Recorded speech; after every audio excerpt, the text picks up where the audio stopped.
can make it, you can make it, you can make it, you can make it, you can make it. Never give up on your goals, you can make it. Never give up, even when you want the person, never give up. Don't you do it, you can make it, you can make it, you can make it, you can make it. Yo, what up? It's your boy XcaliberZero, the music producer you can go with. And today I'm with my boy Out Adlnte. Did I pronounce that right? Yep. You got Out Adlnte, who is a dope ass music producer. He's been doing music for a long time now. He recently raised his Instagram following from like, I think you're like 3 or something thousand when I first met you, or 2,000 or something. And now you're up to like 11.6 or something like that, which is getting crazy, bro.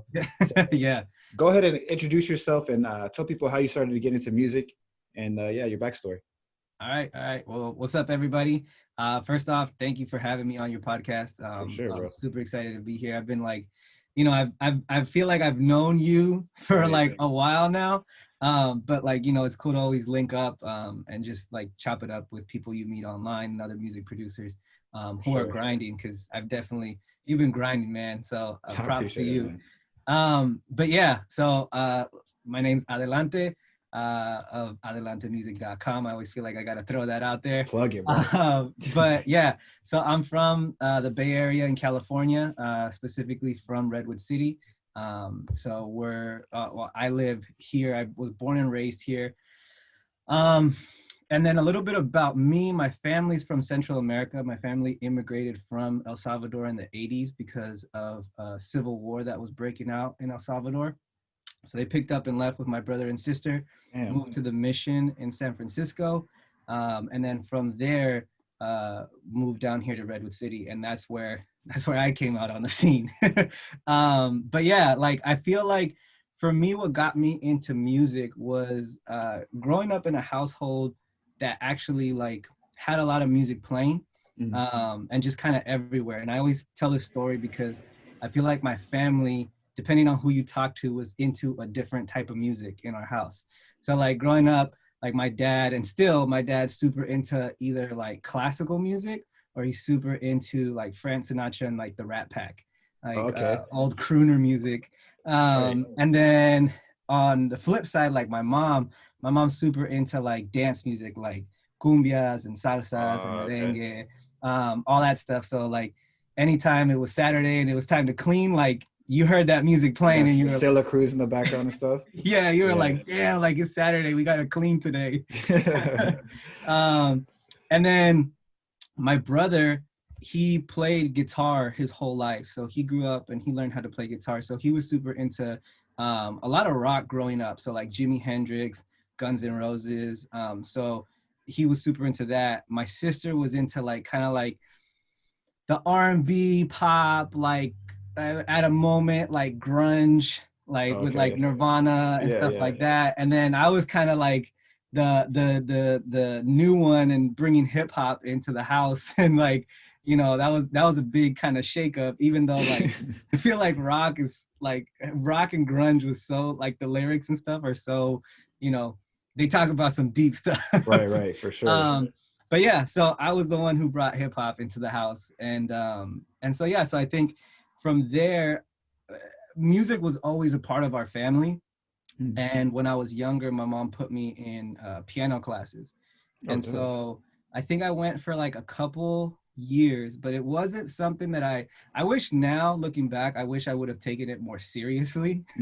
But it wasn't something that I took very seriously. Like, I remember my piano teacher would like call my mom or tell her like, hey, like he's not practicing, or, like he's falling asleep while he's supposed to be in class, So looking back, I wish I probably would have taken it more seriously, but like I still know very basic stuff that I remember. Like I can read music, basic music. Like I can't read like crazy stuff. And I know certain like chords and scales and stuff. So that's really how I got into music, was like from my family. So, my brother was always playing guitar. My sister also played the piano. I played the piano. And it was always a very big part of our like family gatherings. Like we had a party, all the cumbia music would come on, all the merengue music. And then like, even like one of the most iconic albums just for a lot of people in general. But for us, a lot was Thriller, was Michael Jackson's Thriller. like that album was on repeat all the time in our house. So For yeah, and sure, I man. still actually have the vinyl, so that's dope.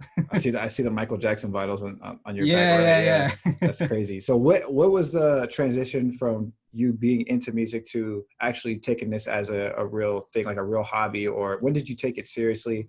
And I know you said before we talked about it that you started off as a rapper. Is that correct? Yeah, yeah. So I feel like a lot of producers at one point or another kind of dabble in like you want to rap or you kind of Facts. think about that just because that's the main thing you see. Like when you see hip hop, when you see everybody, it's either like the breakers, the graffiti artists, the rappers, or the DJs, Right, right? right. And so um, but for me, it really happened in high school.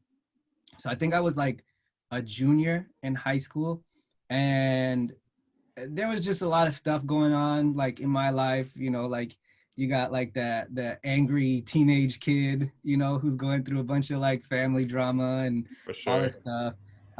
So that's when I started kind of trying to not necessarily rap, but I just started writing. So I Mm. just started writing. I just started like jotting ideas down, and then little by little those turned into like, poems. And then those I was like, oh, like, well, that rhymes. So like, what if I took that and put it over like a beat, For sure. And so then it was in my senior year in high school that I was like, okay, cool. Like I was okay, like, but I was just writing all the time. Mm. Like I just kept writing. I had this notebook that I just like wrote every single page every single day. Like just even if like a 2-bar rhyme popped in my head, like I would just write it down. Shit. And so that's really how it started. And then the next step was like, well, shit, like how do I actually like record it? Like I had no money. Like Right. at that time, like it was just me and my mom. And so we really didn't, I mean, she didn't have the means to like, buy me any sort of equipment. At that time, like the equipment was hella expensive too. Like Yeah, for sure. you couldn't buy anything like you do now. And so I remember she worked at a school. She still works at a school, but the schools when they get rid of computers, like old computers, they kind of just donate them or they're like throw them out. And so she was always kind of keeping her eye open to see if she could like, snag a computer or something to bring Mm. home so I could like, for her work on homework, like type essays and stuff like that. And so one day she brought home 3 computers, like Oh, 3 snap. old computers, and she brought them into the house and she was like, none of these work. She's like, but if you can put them together and make them work, like they said, like different pieces work from different computers. Oh, So okay. if you can like piece them together and get one, then you can keep it. And so that's what I literally did for like the next week. Like Damn. I just kind of broke them all apart and put them back together, like little by little. And I got one working, and it was like a super old, basic like Windows computer. And it had like those like really old, like the microphones that just had like that green jack, like Yeah, that, I know like the exactly what aux you're talking jack. about. Um, and so I had that, and then of course I started like working on homework, like regular school stuff. And then I was like, well, let me look online and see if there's anything out there that I could like record. Like I have a microphone. It's obviously horrible, but it's something. Right. Um, and let me just see. So I remember I downloaded this this program. It was a free program called Acoustica Audio MP3 Mixer, Hmm. and it was like the most random thing. And I've told this story and people like laugh. They're like, what the hell were you recording on? And I was like, hey, like I had no money to like invest in like anything. For sure. And so yeah, so I had this, and the reason I got it was because it was the only program that I found at that time um, that let me put an MP3 track in one channel and then have a vocal track on another channel. Oh, okay. Dope. And that's what I did. Like I used to put and again, I didn't have any knowledge about like what I needed. But I used to grab like a shirt or a tank top and like wrap it around my face as like a pop filter. It was the most like janky setup. Dude, I But had like a very similar setup. Like I had the PC microphone, like the little microphone, like the skinny one that hooks directly into your computer, yeah, and we put like a pantyhose over like a hanger, and okay. we pretty much like wrapped it around the closet, which is hanging dangling there, and we were just wrapping with the pop, like holding the pop filter. So I had a very similar story. So that's funny you say that. Yeah, so that's really how I was like, okay, like, and then little by little I just started like I had a couple friends who were also like into writing and rapping. And I was like, well, I was like, I was like, I don't got anything crazy, but if you want to just like somewhat put something together, like we can. And so people started like, coming over, or like, we'd meet up and write or record a few things. And it was all like really, really like it was like trash. But we were doing it, and I think that was the important part. And then later, once I graduated from high school and I went to college, that's when I started like kind of diving a little bit more deep into it. Mhm. Um, just because I had like all the time in the world. Like I'm in college, like all I gotta do is like get to school, get my work done, and then like I had time for everything. For sure. Um, and so yeah, so I started like I bought like a USB mic and kind of learned a little bit more things about like mixing. And then like our school had a studio, and so I would just go spend time in that studio and just kind of sit there. And they didn't have any instructor or anybody there. Like you literally went by yourself and just signed out time, and I would just sit there trying to figure things out on Mhm. my own. But I had a friend in college that was super deep. Like he still writes to this day. Like he still writes to this day. And so we would just like buy and download stuff off of SoundClick. Like I know Oh snap! Yeah, yeah. we were talking about that before. And we would just download and buy stuff off of SoundClick and then like record little things. So in college I put together like it was like a 15 track like album, Mhm. like that I did on my own. And then after that, I went into DJing. And so I started learning how to DJ because that was another way that I started making money in college. Like I wasn't ever part of a frat, but I knew everybody who was, Mhm. and they all threw parties. And so I would say, hey, like I'll DJ your party. And they'd be like, Oh, oh yeah, dope. yeah, cool. So I would be DJing parties like every weekend and making money for like books and food and stuff like that while I Oh was at school. snap! That's dope. Yeah, so that's really how it happened. And then more as I started like DJing more and more, I started noticing like, oh well, like these DJs are making their own remixes of stuff, right? Mhm. And so then I was like, oh, let me do that. And so then I started doing that, and I started messing around with like Ableton and recording my own mixes and making remixes and stuff like that. And then little by little, I was like, I actually enjoy producing a lot Right. more. For sure. Like beat making, like DJing was fun, but it was also super like draining. Mhm. Like, you know, rhyming was cool and fun, but it wasn't like 100% where I was. And so then I landed into producing and beat making, and that's when I was like, this is what I've been this is what I've been looking for. That's dope, man. So how many years ago do you say that you started transitioning from a rapper to a producer? Oh man, that happened. That was a while ago. Like I'm probably aging myself right here, but like that was like I want to say like 2007, 2008. Oh, okay, that's around the time Yeah. I started. I think making beats was around then too, like Yeah. And 2007.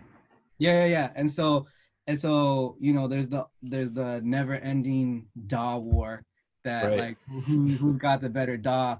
And really like at the time when I started like looking for different programs, like I mean, now I know they're super well respected, right? Like FL, and even then, like they were a pretty respectable brand. Like, but like it wasn't at the point I think where it's at now. Oh yeah, You for know? sure. It wasn't. Uh, They definitely didn't consider FL Studio back then like studio or professional quality. Like it would get mocked, and then when you would hear producers that made like FL Studio beats, like they knew people were making FL Studio beats, they would like kind of like downplay them, and then yeah, eventually start taking over. Yeah.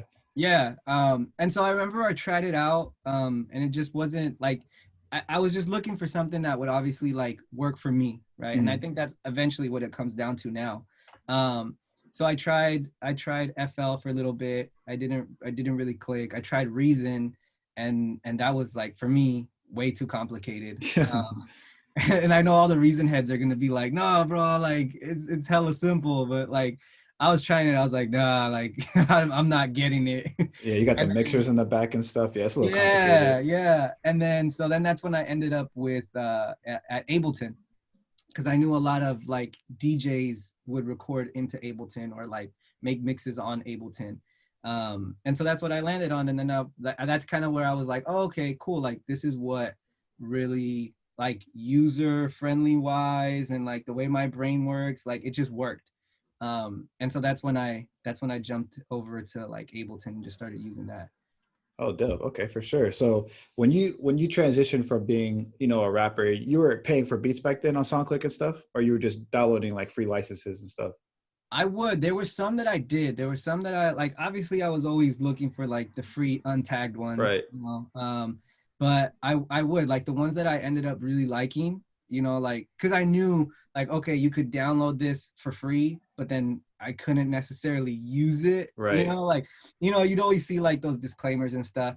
And so eventually, like the ones that I really, really liked, like I would go back and like buy them, or I would just buy them like straight out like that. Oh, for sure. So do you think that being a rapper at first has helped you understand producing, not only in the sense of making beats, but as a sense of creating an empire, like selling beats as well?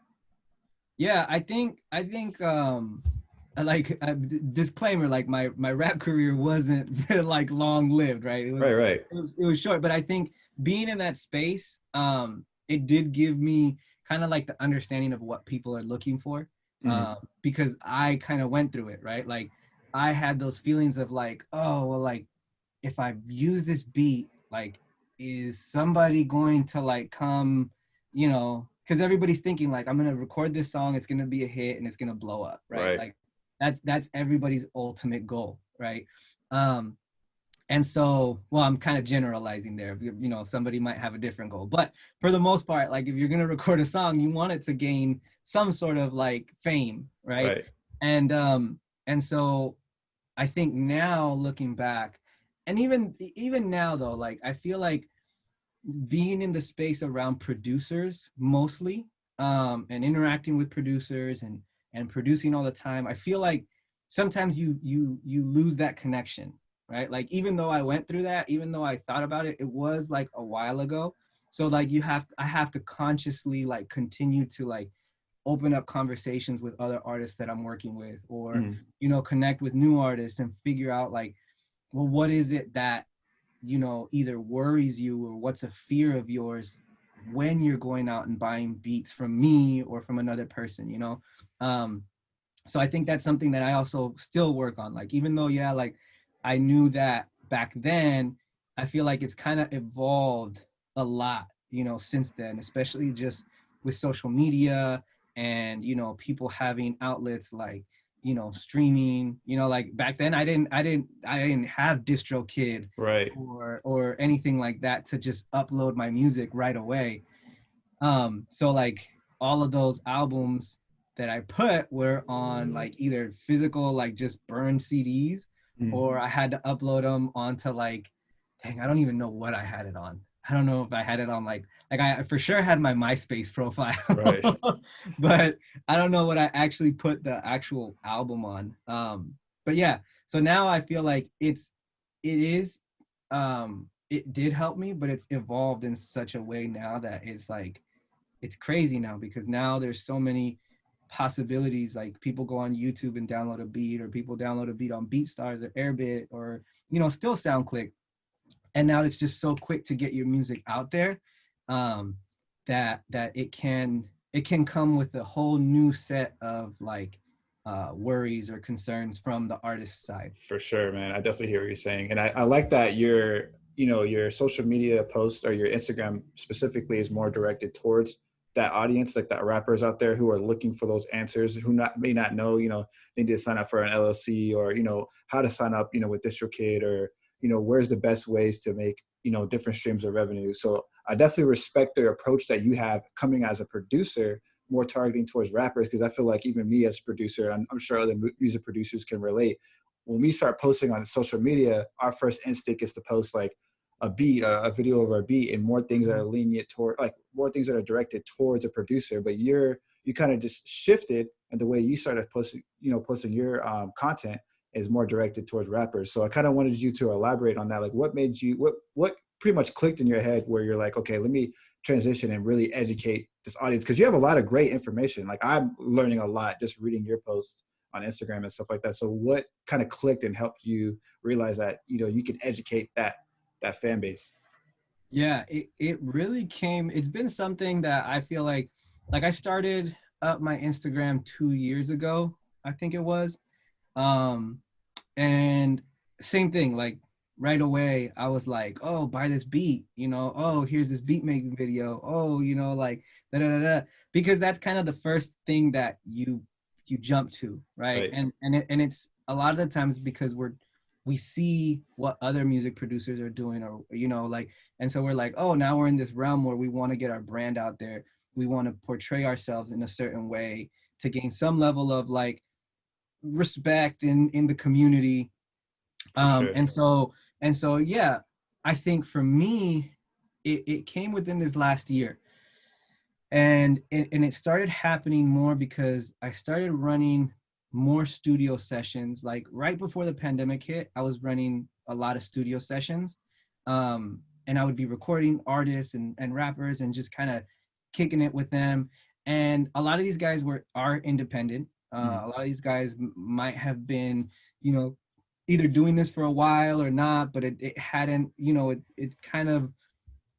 it hadn't really gone to a level that I think they had hoped for, right? And so the more and more that we talked, like for me on my end, I'm always like doing some sort of research. I'm always like watching a video. I'm always reading a book, or I'm trying to listen to something or a podcast, because I'm always trying to answer questions that I have myself. Right. Because I want to just be able to help. Like, I think that's one thing that I was learning. And one book that kind of put that into perspective for me, the title is called How to Build a Story Brand. And that was one book that really, really helped open my eyes in terms of like what I wanted to do as a music producer. And so for sure, like my goal as a music producer is to put out music with artists that I hope can outlive me, right? Right. Like that can make an impact in a way, whether it's, making people dance or feel good, or, sparking some sort of idea in their brain that causes to some sort of change or just motivation. But while working with these artists, I started realizing that a lot of them had never gotten the guidance that they kind of needed to lay the foundation to their career. And so it went from the hope of a career to then being a hobby, to then being like a side thing, to then being like something you only do once every 2 weeks, and I feel like that's sometimes something that's very common, right? Like, you go into it with the hopes and the ideal and the ideas that you want to like make this a career. But then I think what ends up happening is that you may have a setback, or things aren't just set up in a way, or you get, kind of screwed over in a shady deal, and things just don't go, and it discourages you. And so the more I talked with them and just kind of hung out with them, I would mention something like, hey, do you have your publishing like set up? And they'd be like, well, no, like, can you explain that to me? And I'd be like, oh yeah, sure. Like, let me, and so it'd just be in conversation. And then little by little, it started happening more and more and more. And then it would become more of like, well, hey, like, and this just happened a little while ago when I worked on this album with an artist, a rapper that I've been working with for a couple of years. His name's Rob Woods. And he was going to put out his next album, and he was kind of like, it was kind of a time crunch, and we wanted to get it out there, and we wanted to have some sort of strategy to put it out there, like, because he had put out a bunch of albums before, but he was voicing the concern that he felt that every time he dropped something, it didn't really create the buzz that he would hope, right? Mm-hmm. Like it would because he's a dope artist, but he wanted obviously to move towards that next level. Right. And so that's when I told him, and sometimes I open my mouth before I actually, have a whole full out plan. Right. And I was like, oh, bro, like, yeah, sure. Like, I'll put together a whole a content calendar for you, Oh, snap. And he was like, great, like, cool, let's do it. And so I remember working that night, and I went on Excel, I put together this content calendar, and I presented it to him, and I was like, this is what I got. Like, if you can get all these pieces of content together, you now have like 30 days worth of ideas for you to drop your album. And sorry to interject. So when you say like when you're playing out his content, what are some of the what's some of the content ideas that you would have for that rapper? Like what's some ideas that you were giving him that he was posting?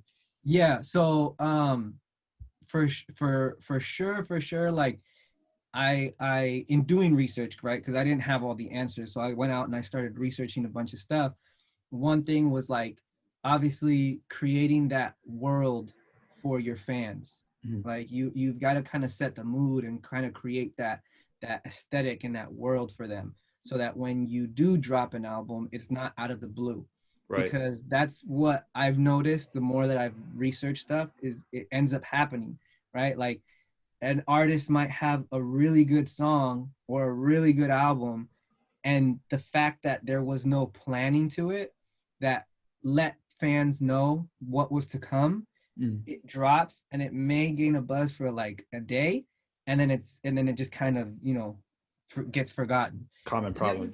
And it's something that even like major artists have to do, because like if you're at the level of like a Kendrick or a J. Cole who drop an album like without any sort of word, or like Beyonce who drops her albums like without any sort of like marketing before it, but they're at a level that they can do that, right? Because they've been working for so many years. But as an independent artist, like you have to sort of like, and I've heard this term used before, you have to prep your fans. Like you have to let them know, hey, in about 2 weeks, like this is what's going to be happening. And so one, to be more specific, right? Like there's pictures of using the same aesthetic and including like a unique hashtag, and then just like a countdown, right? Like 10 days, 9 days, 8, 7 days, right? And you don't have to necessarily say 7 days till my album drops, but you just want to start throwing things out there so people start listening and paying attention. Oh, okay, yeah, that makes sense. You're building anticipation.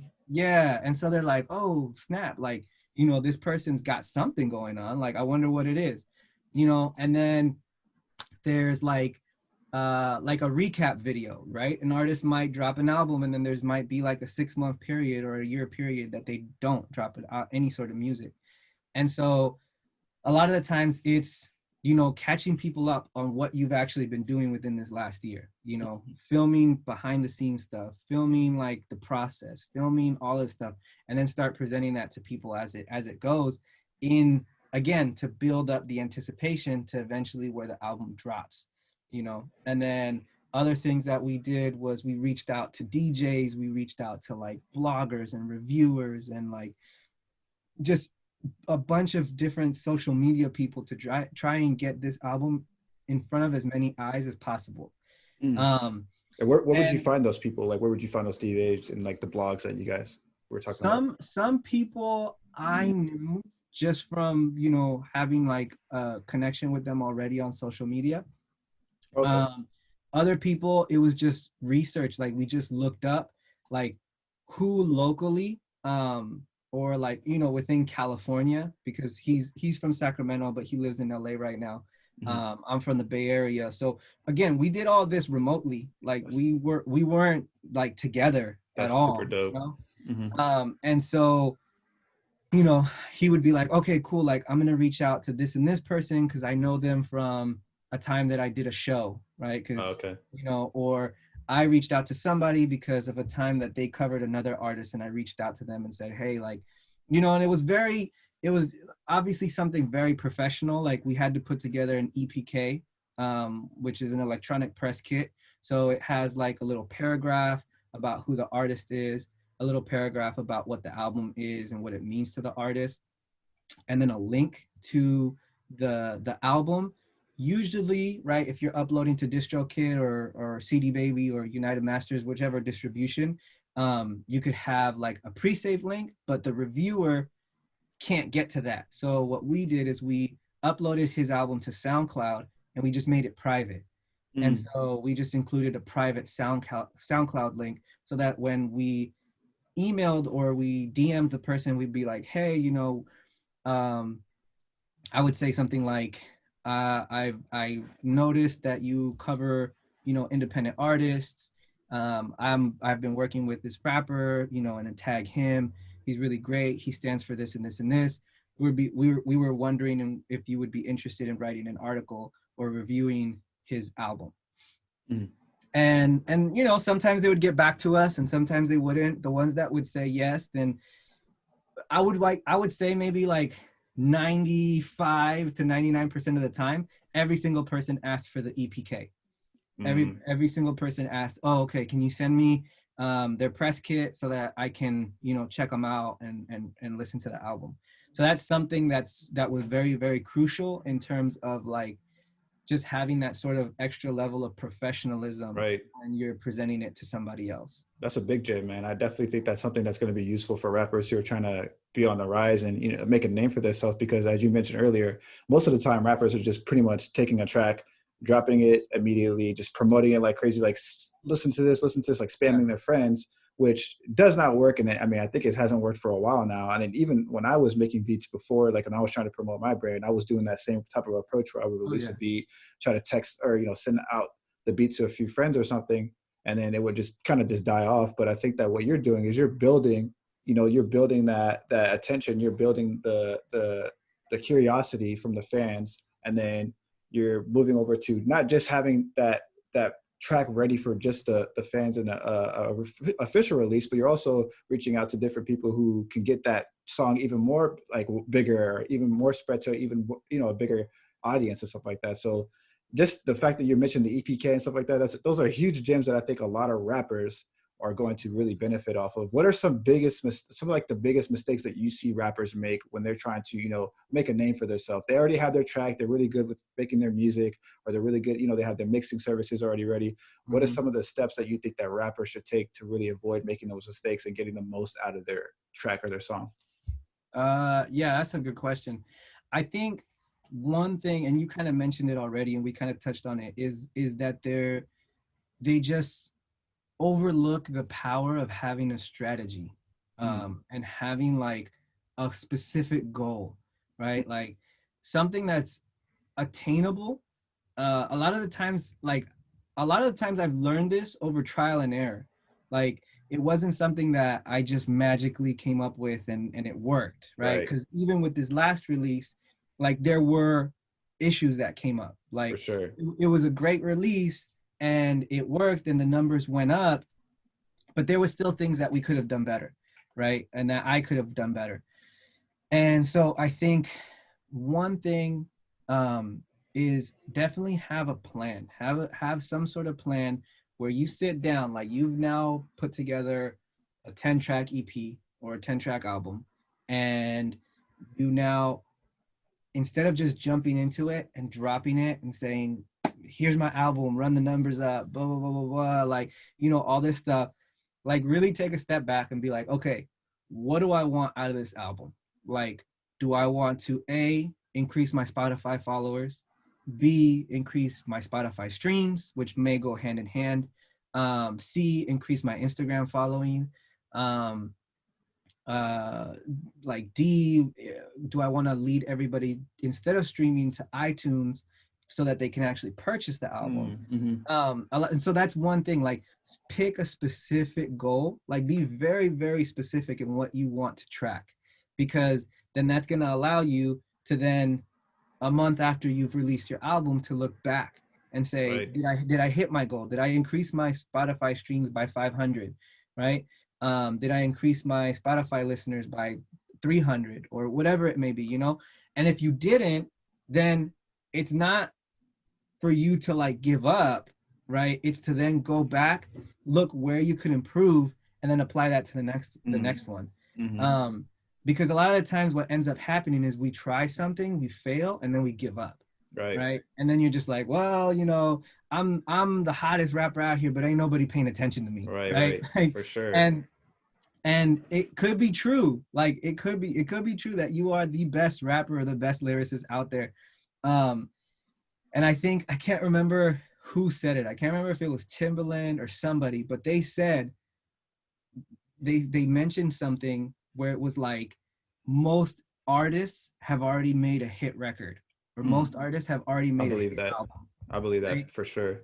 The planning that went into it to get it in front of the people who needed to see it or hear it just wasn't executed the correct way. 100%. And so it's not to discredit the artistry side of it, because most producers are raw at this point. Like, you can make tracks, you can make like 10 tracks in a day if you really wanted to, you know? But it's that other side. And that's what I quickly learned on my own, just being a producer and trying to grow my following on Instagram, was that I was like, well, damn, like, I know I'm making like good music, but what's lacking? And so that's when I saw all these conversations that I had been going on with the artists that I had been working on. And I was like, oh, well, maybe I can offer that to other people. Maybe I can, instead of just posting stuff about me, right? Which is a lot of the times what ends up happening on social media. Let me actually give something of value to another person who may actually, and another thing for me, I had been in enough situations to where I felt like I was going to get some sort of value or some information that was going to be super crucial to me, that I didn't. And then I know for me, I wanted to cut through all that like fluff. I was like, I don't want to give or feed people these quote unquote gems that are just like very like kind of abstract. Right. Like 100%. I wanted to give them very concrete steps and very concrete things that they could apply to their own careers like today. And so that's why I kind of switched my sort of focus, my main focus, in terms of my Instagram, was I just started giving all those kind of all those tips and those advice, even though I didn't want to just become a tips page, because those exist already, but I wanted to just start offering that as like an added thing. And so I had that, and now, have that mixed with like, still I'll post beat making videos. I'll still post like when I produce a song and drop it, like I'll promote that. So my page isn't solely like a tips page, but it is an added piece to my own services to other artists. For sure, man. I want to touch on that point where you're telling rappers to fail as much as possible and make those mistakes to learn.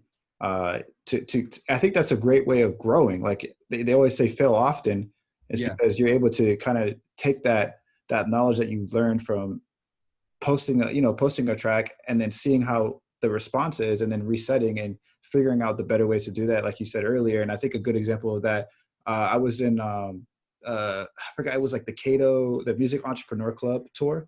I went to one of the live events, and they talked about they had a person who was a digital marketer, and he was talking about how Billie Eilish, before she released her album, it took her 2 years to release that album, not because she didn't have the music ready. She had everything ready, but she was out there testing everything. She was posting something on SoundCloud and seeing how it reacted, and then she changed up her strategy and kept changing it up until she finally started releasing the songs that started just blowing up like crazy, and that really helped her get to that next level. So I think that's perfect, the way that you put it, that you need to fail as much as possible.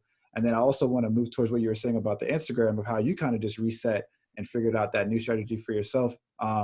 Like, go ahead and give, I guess, some of the best advice that you've learned for growing your Instagram following, because you have definitely shifted, like the way that you shifted with Instagram. I feel like Instagram took a dramatic change as far as our community, the producer music community, and you just took full advantage of it. And now I see people like jacking your ideas or whatever. We're not going to name drop or anything, but it's cool because that just shows you have an influence. So what are some of the things that you like? What are some of the biggest tips that you would give out to a person who's an artist or producer trying to grow an Instagram following?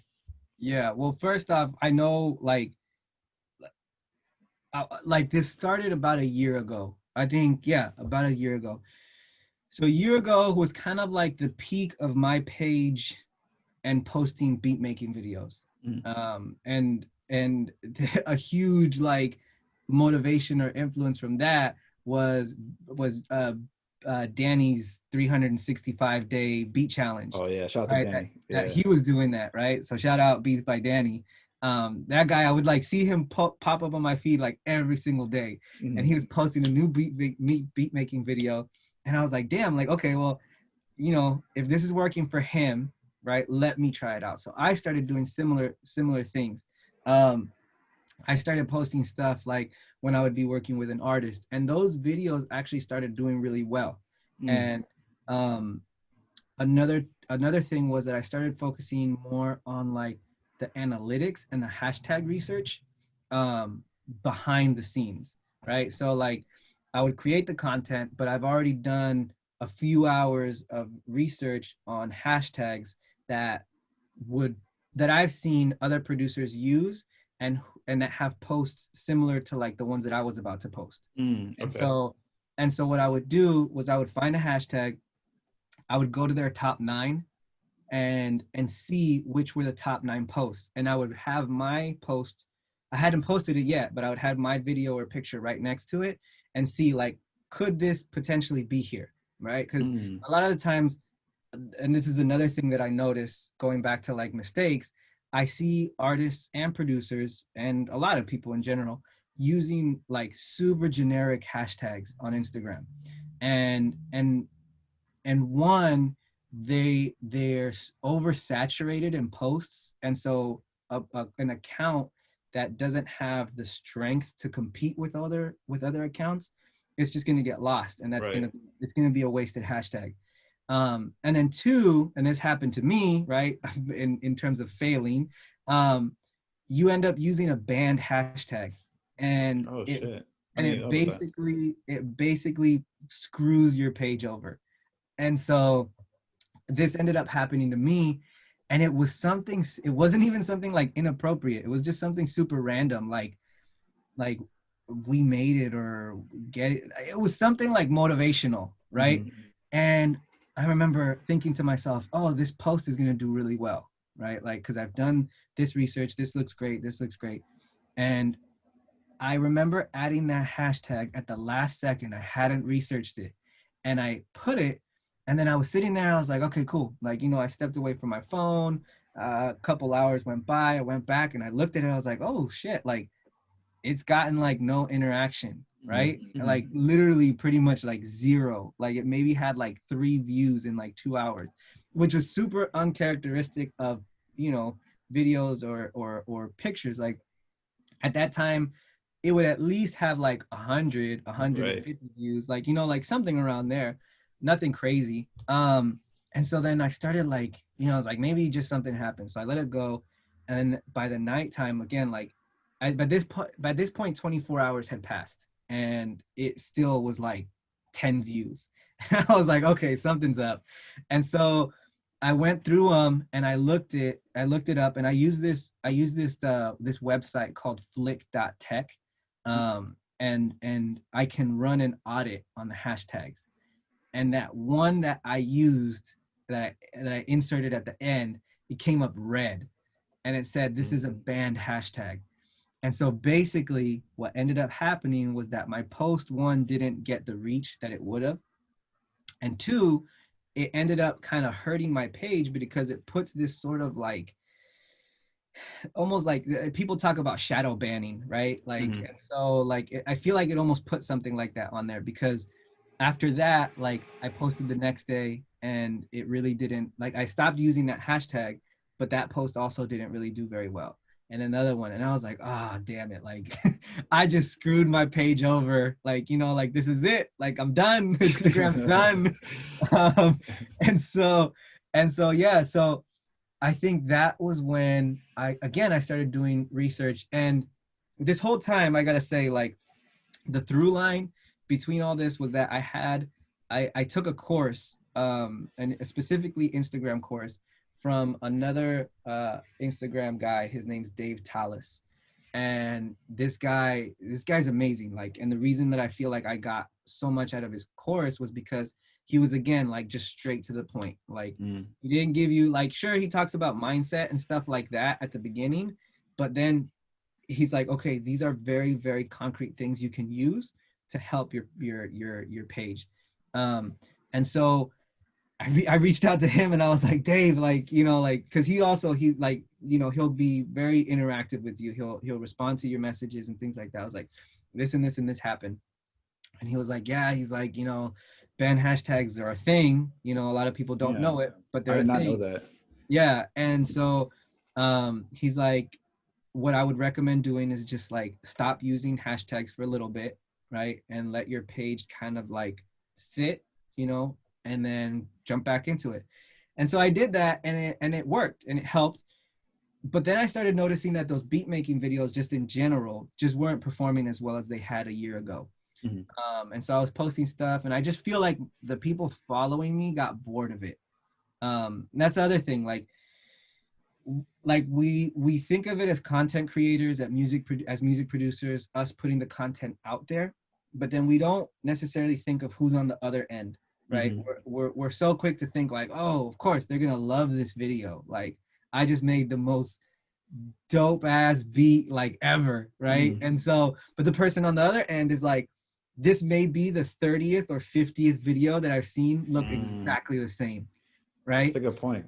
And so I took a step back from that and I was like, I think the people who are following me are just bored of it. Like, they're like, okay, we get it. You make beats, you know? So then I started thinking, okay, like I gotta think of something else. And the first thing that kind of jolted that was TikTok originally, right? Because everybody jumped on TikTok when the pandemic hit. And so I started posting stuff on there, but then it just didn't feel like something I wanted to continue. Like I didn't want to focus on Instagram and TikTok and kind of bounce back and forth. Even though I know people have done that and been very successful at that. But for me personally, I didn't want to do that. So then I started hearing about IG Reels. And there was this new thing that Instagram was about to drop that was similar to TikTok, but it was going to be Instagram. And I mean, there's always going to be hate for it. You know, there's always going to be like, you know, when Instagram drops Instagram stories, they were like, oh, that's just a Snapchat ripoff, you know, and now they're going to be doing Instagram Reels, which is like a TikTok ripoff. And I thought to myself, okay, like people are going to be either really in love with it or they're going to hate it. Right. But I knew regardless whether people loved it or hate it, Instagram was going to push the hell out of it because that's what they always do. Yep. They always do it. When stories dropped, accounts boomed with stories because, you know, of the people who were quick to adapt to it. With IGTV, there was a lot of accounts that really gained a big following with IGTV. And I felt like with each of those, I was late. Like with each of those, I like didn't take advantage of it when I should have. Same here, man. I did the same thing. Yeah. And so then when Reels was about to come out, I told myself, all right, this is it. Like I have to be on it the very first day that they drop it. Like, and so then that's what I started doing. And I just started posting, you know, again, beat making videos, because that's what my mind automatically jumps to. But then I thought to myself, well, how can I make it a little bit more interesting? And then, you know, I jumped to like this kind of like, I guess it hasn't become an official series, but it's one that I've kind of incorporated a lot. It's like this music producers on Instagram versus real life. Right. And so like, usually I'd be like, you know, like I'd make that typical beat maker video on, you know, as the first one as music producers on Instagram. And then real life, it's me like asleep at the laptop because right. I think that's really how I produce. I feel like I was resonating with them for sure, man. Especially the ones when you have your kid in it and stuff like that. I'm like, bro, this is like an exact replica of my real life right now. So. Yeah. And so then I started seeing those videos start to pop off. And then like the first, like when I saw one get over like 15,000 views, I was like, oh shit, like they're really pushing Instagram Reels. Yeah. Like, I have to stay on this. Like, there's no way that I can't. And so then I just jumped real quick on my notes app on my phone, and I wrote down like 30 different ideas of like what I could come up with. And then that's what I did. I just started recording them and posting them like every day. Sometimes at the very beginning, I was posting 2 a day. Like, I was posting 2 reels a day. And I did that so that it could just build this momentum on my page. That's smart. And then so I saw like one reel would get 20,000 views. Then the next one got like 50. And then there was some that started getting really viral and popping up on people's Explore feed. And those now have gotten like almost 200,000 views. And so, then that's when I was like, okay, this is my opportunity to now, because that had become so automatic for me. Like, I could just make those. And then that's the other thing, that they're so low quality that it was so fast to make, right? Like, it's literally, people just want to see you hold your phone and literally do this and like, right. you know? And so so low quality and so quick to do that I was able to do it fast. And so that opened up time that I was like, oh, now so many people are like having eyes on my page that I can include something else. And that's when the carousels came in. And so then when I started incorporating the carousels with the reels, like, that's when it just started taking off. And like, I really couldn't believe it at first. I was like, did I just crack the code to the Matrix? Like, is somebody gonna fucking like give me like a red pill and wake me up and all this is fake? Because I was like, yo, like, this is like, something's happening and it's actually working. Right. And so now I'll still drop beat making videos. Like I said, I'll still promote my new songs that I've produced with other artists, but that's not what my account is solely based on, right? There's other groundwork to at least to Instagram, right? Like, there's groundwork to Instagram that I know can provide value to people. And then I layer on, you know, the beat making videos, the promotion, song drops and all that stuff. And so people are like, oh, you know, like, because I've had comments and messages where it's like, oh, thank you so much for the tips, like, and then I saw your beat video and like, yo, like, you're a dope ass producer too, you know? And I was like, and so I think it's just that it's like being able to have like that value that you give in one way or another, because everybody does it differently. Right. And so I think that's really where it stemmed. I know this got super long-winded. No, I mean, you were just dropping value bombs right there. Like, geez, I'm gonna cut all this up for Instagram content. That was some good stuff right there. I learned a lot right there, man. So yeah, so I think it really stemmed from just having conversations with the artist. And one thing, I remember doing this, like, I want to say it was like 4 or 5 months ago. I remember I was always trying to figure out what was it that made people buy a beat for me, right? Or do business with me, right? Because in one way or another, they're investing in my business, in my brand. And so I was talking with somebody else and I was just like, I could create like a Google form. And so I created this Google form with just some questions like, you know, your name, what's your job? Because for the most part, an independent artist is still working a job, right? And then what made you buy a beat from me? And then like, I think a follow-up question was like, what is one thing that, you know, will stop you or deter you or something like that from doing business or buying a beat from somebody else or from me? And I learned so much from that. Like, there were like, I think about 11 people that responded. And these were all artists that had already bought a beat from me. So I knew that one, they already invested in me, but they might still have, and I learned a lot from that. I learned a lot just from asking them questions and saying like, hey, like, I appreciate this. And then of course, at the end of it, I like gave them free stuff. Like I gave them free beats, I gave them coupon codes, all this stuff for participate.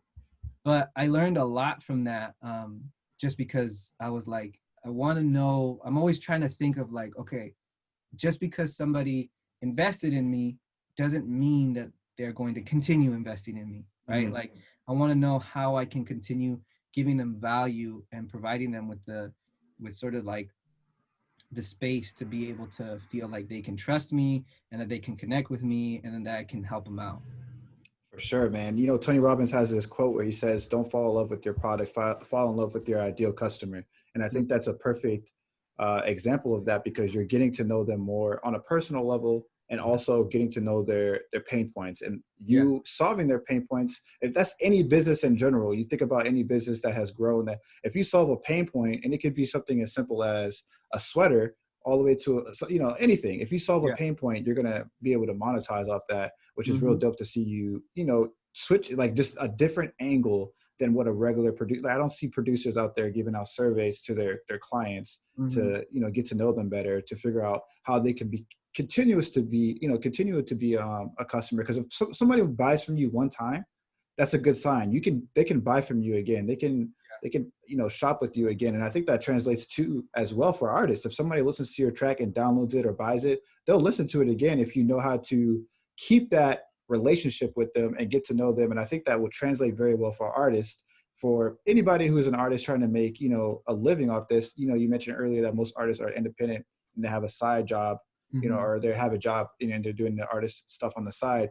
What are some ways that artists can really monetize off their music and, you know, be able to at least pay some type of bills or some type of, for their equipment, for their beats? You know, what are some ways that artists can really invest in themselves and monetize off their music? One thing for sure, I mean, there's a few things, and especially right now with the pandemic, it's kind of forced artists to be a little bit more creative in terms of how they're going to survive this pandemic. I mean, in general, a lot of small businesses have had to become really creative with ways that they're going to survive this pandemic. If this were, first and foremost, I think shows is a huge source of revenue for artists. Like, I know a few people who I talk to on a frequent basis. Like, shows was something that they had lined up and that really kind of hurt their pockets. For sure. So many venues closed. And so, but there has been that space that's now opened up with virtual shows, you know, like, so if you wanted to go that route, you could offer virtual shows. And I know in within them, there's like the tip jars, or like you could, you know, put your Cash App or your Venmo in the chat, and then, you know, somehow get people to donate that. There's places like Patreon, where you can create like a subscriber monthly fee, and you offer new things, either merch or new music or exclusive stuff to your fans. In that way, there is one thing that I've noticed a lot of people start doing is selling on Bandcamp. Because Bandcamp on Fridays, I don't know if it's every Friday, but they announce it like specific Fridays, they don't take any sort of percentage out of the artist's fee. So you can literally go on there, upload your stuff, and then sell it, and you keep 100% of the money. Oh, nice.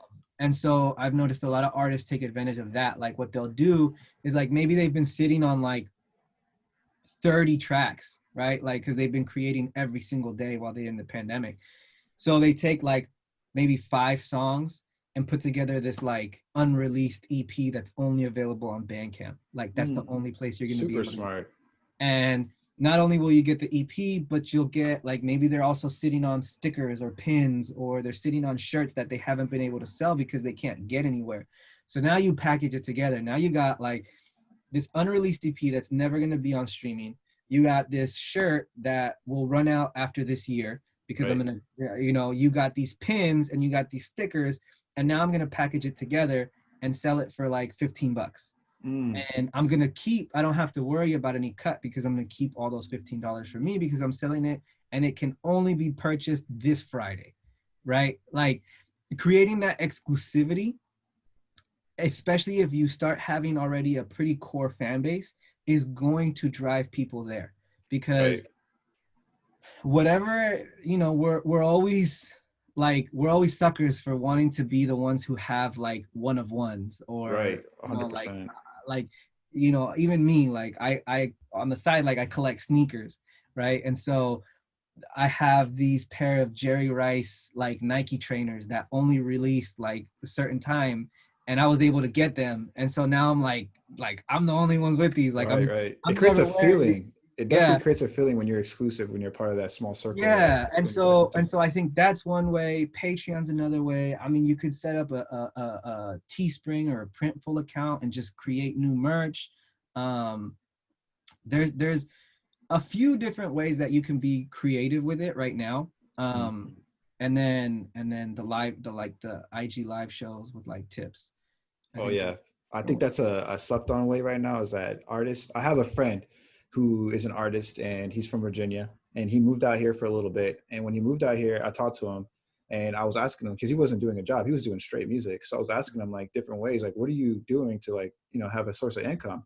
One thing he was doing was he was going on uh, TikTok live, and he built a good following on there. He was making his content around that stuff, and um, he was going on live, and people were donating to him, and he was getting like a good amount of money each. He would do it every day, but he would each week he was getting a good amount of money. And then on top of that, which was really cool, which I was gonna have him come on here as a podcast and kind of talk about this on his own, but Mhm. he goes on Fiverr and he ghostwrites for people. He'll Yes. go, he'll go and he'll write literally songs for people. And he was showing me the songs he was writing. He was writing in the perspective of a woman. Like imagine like writing for Cardi B. He was doing that for different artists and stuff, and he was making a really good amount of money. I think he charged like 250 a person or something like that Yeah. for a song. That's a super gem right there because Yeah, a lot of people are not doing that. yeah, that shit. That I mean, that would definitely get you a good amount of revenue. But yeah, I like those tips that you give because people sleep on the fact that bundling merch and then on top of exclusivity, like think about like if you buy something for like Cymatics or something, they're giving you like a special USB for limited time only, or like they'll tell you like limited time only whenever you buy something. That exclusivity is super important, and rappers can definitely take advantage of that when Yeah. releasing like merch or EPs. That Bandcamp gym was a good one. So I appreciate those gems, man, for sure. Yeah, no, Um, there. I think just now that you mentioned that, like, there's another like rappers can sell their like vocal chain templates. Like if oh, you engineer like your own stuff and mhm, you have like a pretty decent like skill set, like you could definitely sell your own vocal chain template. Even like yeah, so that's like a different one for that sure. I also haven't seen people do because a lot of times like when they are like recording at home, that's something that they have to do. Yeah, for sure. Actually that's a good one too as well, and that saves a lot of people time. That's solving Yeah, the pain point. So that's a yeah, good one for sure. So what are some? We talked about you're able to post a lot. You're basically very consistent. And I was going to ask, what are some ways that you can stay consistent? Because I don't know if people know, but you have not only one kid, you have three. I have one child. So trying to manage music on top of having one child with family life and everything like that is already hectic. What are some ways that you do to manage your time? Because you have twins, right? And then you have a son, right? yeah, yeah. And the twins are very young, so I know it's a tough time. So how do you manage that? Like, what's that look like? It's well, it's definitely taken a whole lot of time trying and failing different things. Right. Um, like first and foremost, I gotta like give a huge shout out to like my wife because like she's a huge support in terms of my music, and a way that she was able to do that for me was that we sat down actually together and we kind of set up a schedule that worked for us Mhm. because ultimately like the reason why I'm doing music independently is so that I can create my own source of income and then spend time with the family. Mhm. um, you know and so I think for me, I had to create just a list of ideas, um, so that I could really put those out. But in terms of my scheduling, like usually throughout the day I'm with my son because he's doing like the online learning, because of COVID, and then from 3 to like 6, I'm usually working 3 to 6, 3 to 7. I'm like usually working on music, and then not 7, like 3 to 6, work on music. After I'm done with music, I go upstairs, have dinner with the family, put all the kids to sleep, and then from like 9 to like 11:30, Like I'm also still like, usually that's when I'm making beats. That's when I'm like, you know, doing other stuff. In the morning, I'm usually, even when I'm working, even when I'm with my son, usually answering emails for either music or like work, because I do still have like my regular 9 to 5 job. Um, and so I think that I had to create a very strict schedule for myself. And for a while, I had a calendar here in my studio Mm-hmm. where it had everything that I had to do. And now I kind of just have it here in this like notepad where I like write stuff down. And I keep it next to me so I can like check stuff off. I'll write it in my my notes app, like just different things that I have to do for that day. So I definitely write things down in order to keep myself accountable. Because if not, then I usually just slack off. For You sure, know, man. like it's very easy to slack off. It is, man. Yeah, I had to do something similar to that too. I have like a notebook that has like a calendar in it and like my goals for the year or the month or whatever, and then like the tasks that I have to do that day. So that, you know, that's a big gym, because I feel like people that question was more for me, but I'm sure there's other people who can relate. I have producer friends that are on, you know, my Instagram and stuff, who are fathers, or rappers as well, who are fathers, and that time management is a hard thing, because like you're drained from work, and then you have to spend time with the family, and then trying to balance all that with on top of music. You can get lost in the sauce and just like give up music for a little bit, and then Oh yeah. yeah, you know, change the course of your focus. But yeah, I think that getting that experience from someone like you is definitely helpful for me, because like that's something that I've always had problems with like, especially within like, I would say like earlier in the year. Mm-hmm. It was getting crazy, and then like obviously during COVID, it was really crazy, because I have my wife here and stuff, like, or my fiance here, so we're both working from home, trying to take care of the Yeah. kid and try to balance everything out. So it gets crazy, man. Yeah, yeah. So I think for me, again, like I'm definitely all about setting goals for myself.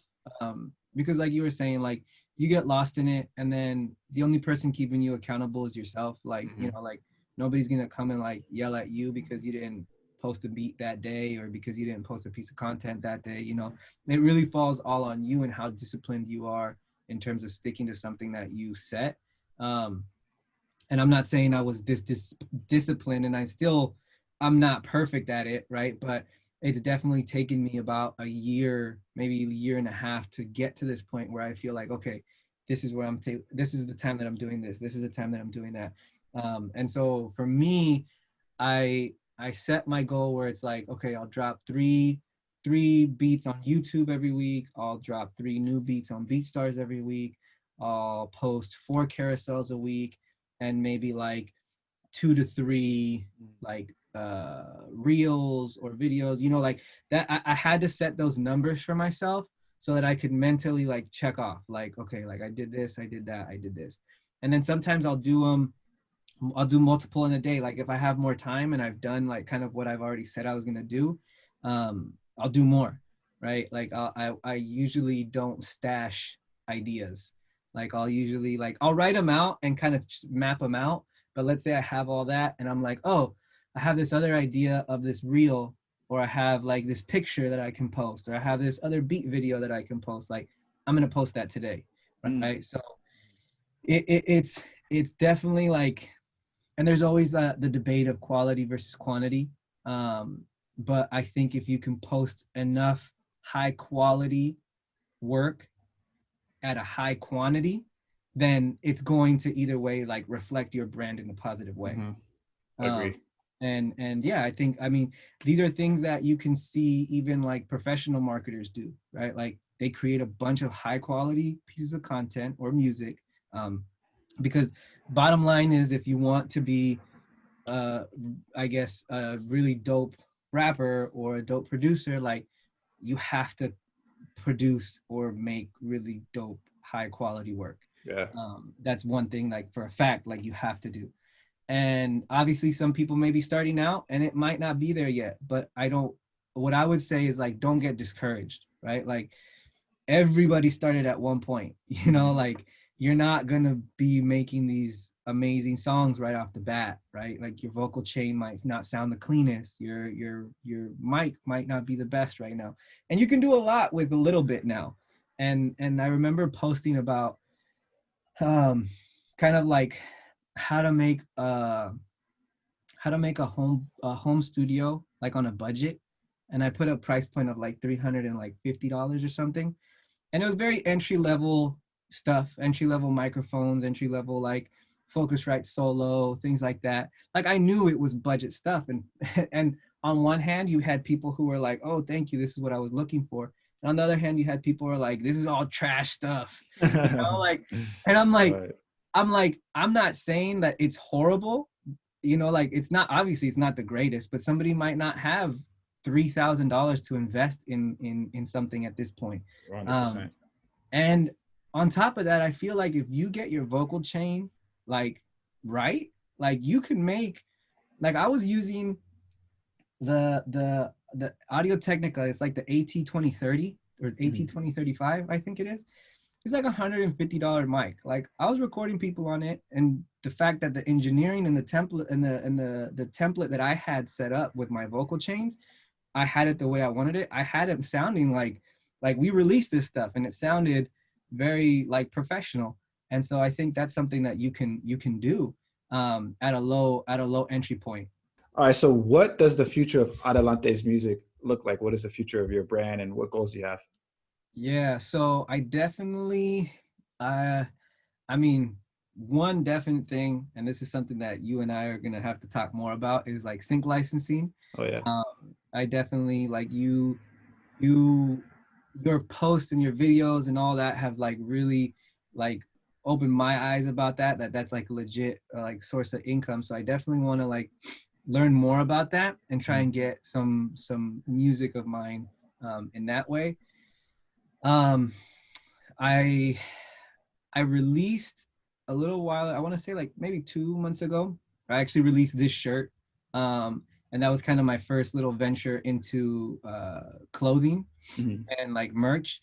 And then I got a pretty positive response from it. And so now I'm working with another graphic designer to kind of design a whole line of clothing, which is something that I was like, a lot of people really like the design.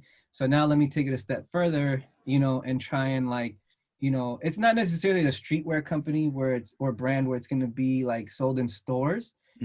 Even though that's definitely an option, it just takes a little bit more of upfront investment. And with 3 kids right now, I don't got that sort of upfront investment.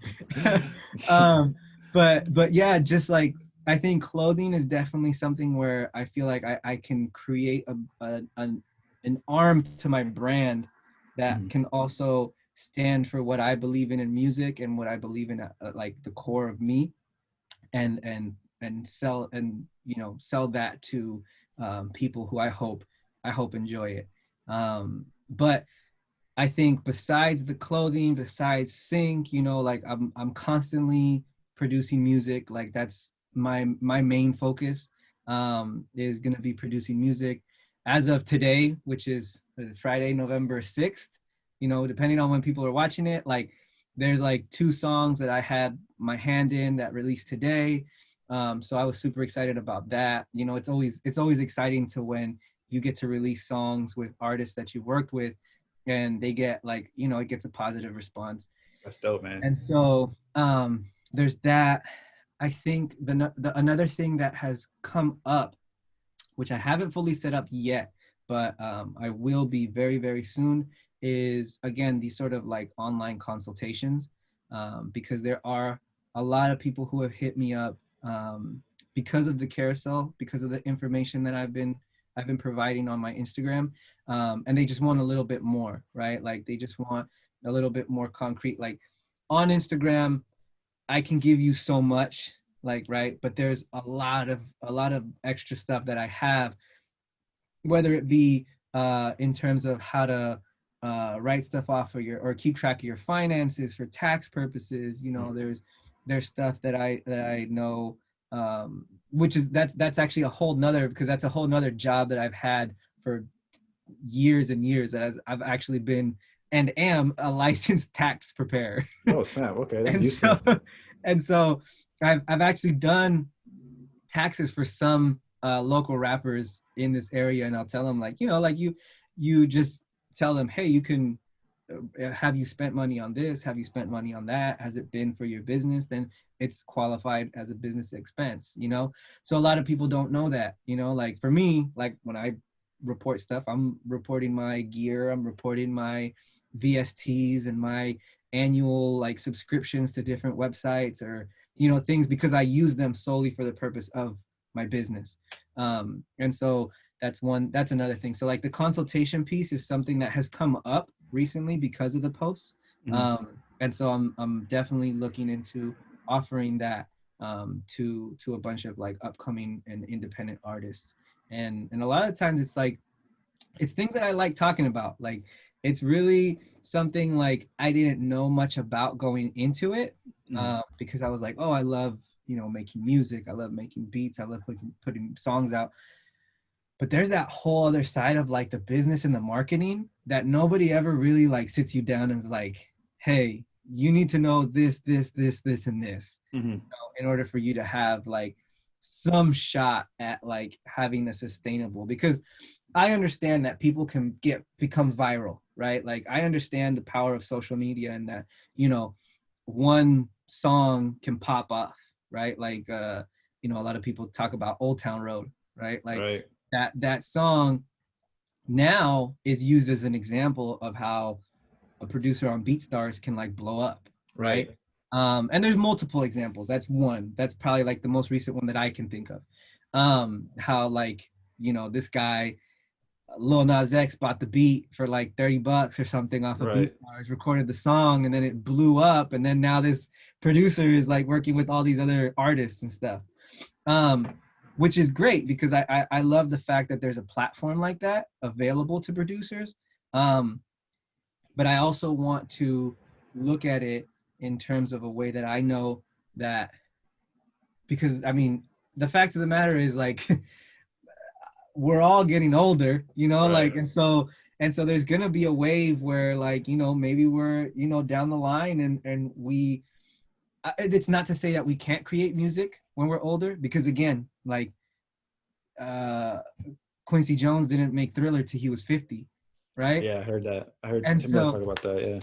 Yeah, and so it's not to say that you cannot create music, but I would want to create and set something up so that I can create music when I'm 50, right? Or beyond, because I mean, he's still, producing music. He's still writing and composing. Like there's still producers who have set it up in a way that they still get to do what they love at an older age, and still love it and still be able to do it.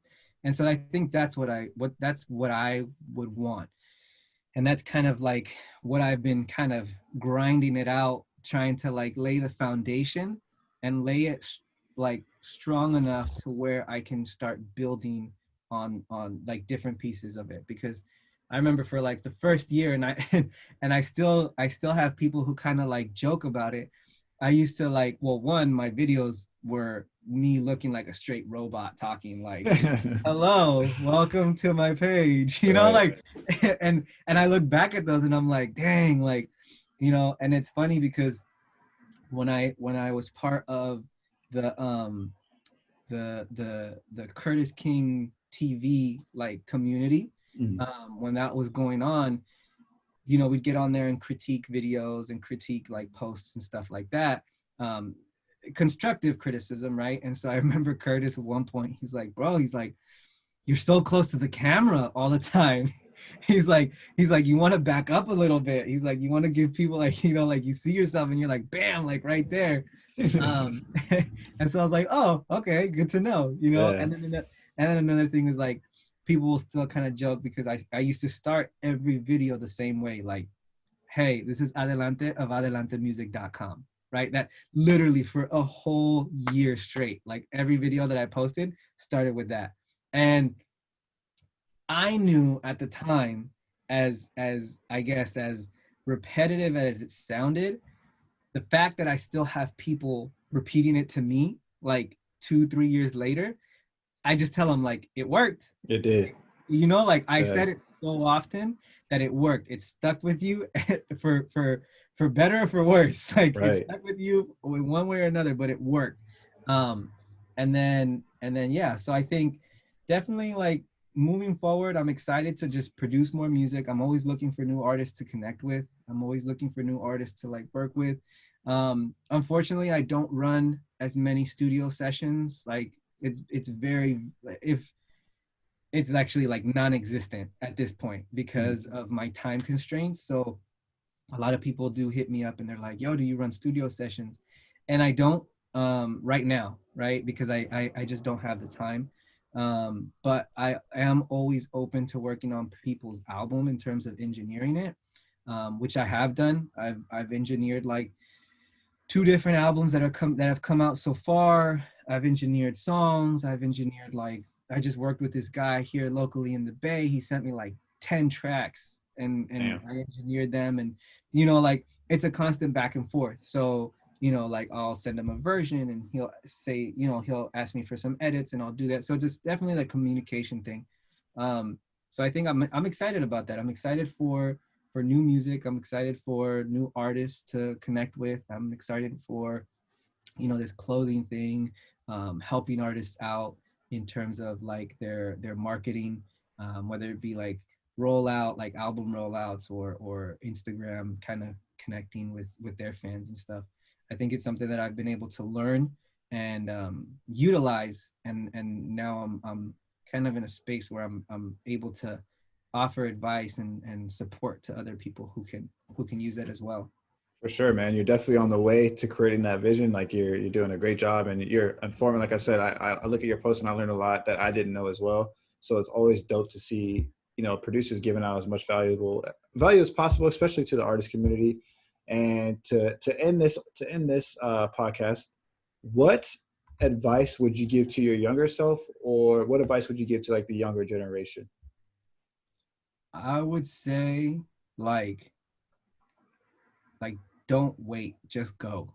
Like, Let's go. like literally, I think us as creatives, and this has just come over time of talking with different producers and artists and singers and creatives and things like that. Just people, writers, people who are in the creative space. Like we all second guess ourselves. We all like at one point or another doubt ourselves. Like we doubt ourselves on a constant basis. Like I'm producing a track and I'm like, dang, like, when I first hear it, I'm like, oh, this is amazing.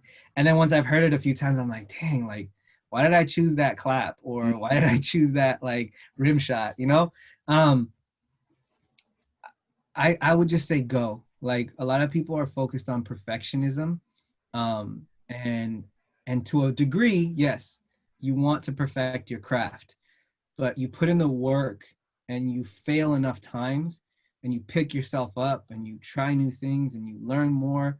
And I feel like now I'm like at a place where I'm like, okay, I'm doing, and I lose vision of it, right? Because you kind of get tunnel vision at certain points, right? Like you're so in it that you then look back at like where I was a year ago or where I was 2 years ago when I was flying to and I think we mentioned that you were there, but we didn't actually meet at the first producer power conference. Oh yeah, for people who didn't know, I didn't mention this in the podcast yet, but me and Out Adlnte, we went Out Adlnte. I don't know why I always mess it up. I mix it with Excelentes, dude.